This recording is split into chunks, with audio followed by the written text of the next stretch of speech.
Assalamualaikum warahmatullahi wabarakatuh. Perkenalkan, nama saya Reksi Maulana dengan NIM 200710101097. Saya merupakan mahasiswa inbound dari Fakultas Hukum Universitas Negeri Jember ke Fakultas Hukum Universitas Negeri Semarang. Kali ini saya akan menjelaskan tentang penyelesaian sengketa Laut Cina Selatan oleh Badan Arbitrase Internasional, di mana ini sebagai tugas UAS atau ujian akhir semester dari dosen pengampu Bapak Arifin. Baik, selanjutnya.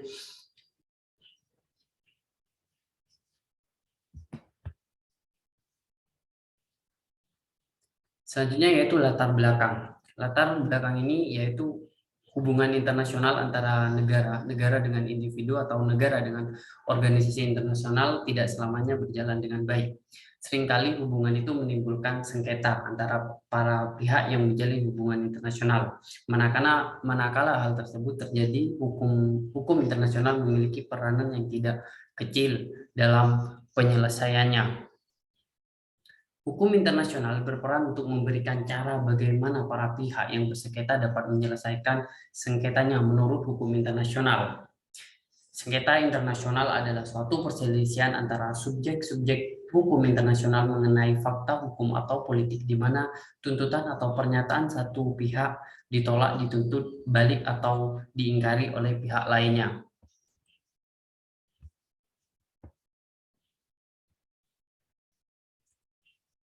Sengketa internasional terjadi apabila perselisihan tersebut melibatkan pemerintah, lembaga jurisdik person atau badan hukum atau individu dalam bagian dunia yang berlainan yang terjadi karena yang pertama itu kesalahpahaman tentang satu hal, yang kedua kesalahan salah satu pihak melanggar hak atau kepentingan negara lain, yang ketiga dua negara berselisih pendirian tentang satu hal, yang empat pelanggaran hukum atau perjanjian internasional. Pada umumnya metode penyelesaian sengketa digolongkan ke dalam dua kategori, yaitu cara penyelesaian secara damai dan cara penyelesaian secara paksa atau dengan kekerasan.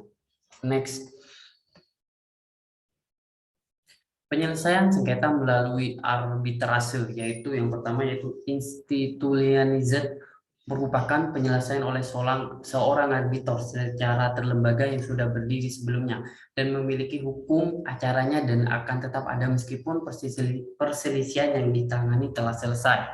Yang kedua, penyelesaian sengketa melalui arbitrase yaitu melalui ADOC, merupakan penyelesaian oleh lembaga yang dibentuk untuk sementara waktu oleh para pihak yang sedang berselisih.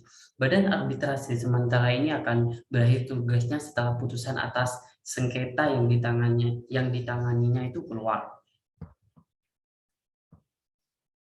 Penyelesaian sengketa melalui jalur arbitrase ini memiliki kelebihan, yaitu para pihak memiliki kebebasan dalam memilih hakimnya atau arbitratornya. Yang kedua, para pihak memiliki kebebasan untuk menentukan hukum acara atau persyaratan bagaimana suatu putusan akan dikeluarkan. Yang ketiga, sifat dari putusan arbitrase pada prinsipnya adalah final dan mengikat. Yang keempat itu persidangan arbitrase dimungkinkan untuk dilaksanakan secara rahasia apabila para pihak menginginkannya. Yang kelima itu para pihak sendiri yang menentukan tujuan atau tugas badan arbitrase. Putusan arbitrase pada umumnya itu mengikat para pihak, namun hal tersebut tidak menghilangkan kemungkinan untuk mengajukan upaya banding terhadap putusan-putusan arbitrase kepada Mahkamah Internasional. Mahkamah Internasional menjelaskan lebih lanjut beberapa hal mengenai alasan-alasan dasar yang memungkinkannya adanya upaya banding, yaitu yang pertama itu excess de pouvoir, yaitu manakala badan arbitrase telah melampaui wewenangnya. Pada prinsipnya, wewenang arbitrator hanya terbatas pada wewenang yang diberikan oleh para pihak sebagaimana tertuang dalam perjanjian arbitrase. Manakala suatu badan arbitrase tidak menaati batas-batas kekuasaannya, berarti ia telah melampaui wewenangnya. Yang kedua, tidak tercapainya putusan secara mayoritas yang berakibat tidak adanya kekuatan hukum pada putusan yang dikeluarkannya. Yang ketiga, tidak cukupnya alasan bagi putusan yang dikeluarkan. Pada prinsipnya, suatu putusan badan arbitrase harus didukung oleh argumen-argumen hukum yang memadai. Suatu alasan meskipun dinyatakan secara relatif singkat, namun jelas dan tepat itu merupakan sudah cukup. Untuk selanjutnya, slide selanjutnya.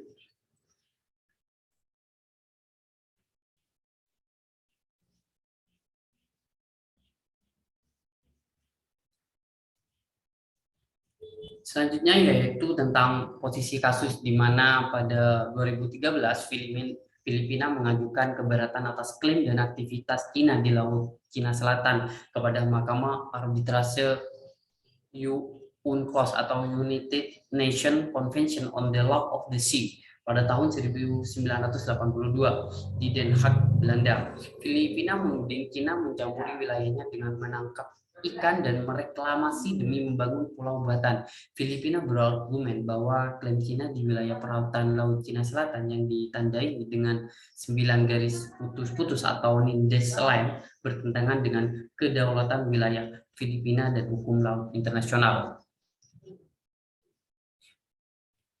Posisi kasus ini dibawa ke Badan Arbitrase Nasional yaitu sengketa Laut Cina Selatan. Sengketa wilayah Laut Cina Selatan merupakan persaingan klaim atas perairan dan kepulauan di Laut Cina Selatan yang melibatkan negara-negara di Asia Tenggara seperti Vietnam, Filipina, Malaysia, Brunei, dan Asia Timur seperti China dan Vietnam.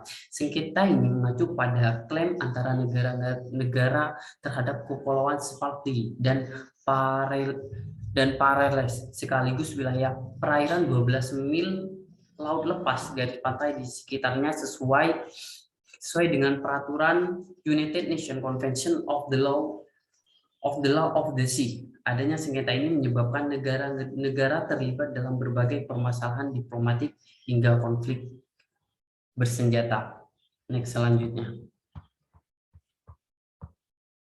Ini merupakan peta terkait klaim wilayah Kepulauan Spratly, di mana di sini ada klaim Filipina, di sini Spratly Island, di mana ini yang menjadi rebutan atau menjadi klaim atas kasus sengketa Laut Cina Selatan. Baik, untuk mengetahui pertimbangan hakim tentang Laut Cina Selatan, putusan itu sesuai dengan keberatan yang diajukan oleh Filipina. Mahkamah Arbitrase menyatakan tidak ada bukti sejarah bahwa Cina menguasai dan mengendalikan sumber daya secara eksklusif di Laut Cina Selatan. Disebutkan pula bahwa Cina telah menyebabkan kerusakan parah pada lingkungan terumbu karang dengan membangun pulau-pulau buatan itu. Cina mengklaim hampir seluruh wilayah Laut Cina Selatan termasuk karang dan pulau. Dalam putusan yang dikeluarkan Mahkamah Arbitrase juga menyatakan bahwa reklamasi yang dilakukan Cina di wilayah perairan ini tidak memberi hak apa kepada pemerintah Cina. Alasan unsur dalam hukum laut internasional dibagi menjadi yaitu pulau, karang, dan terumbu.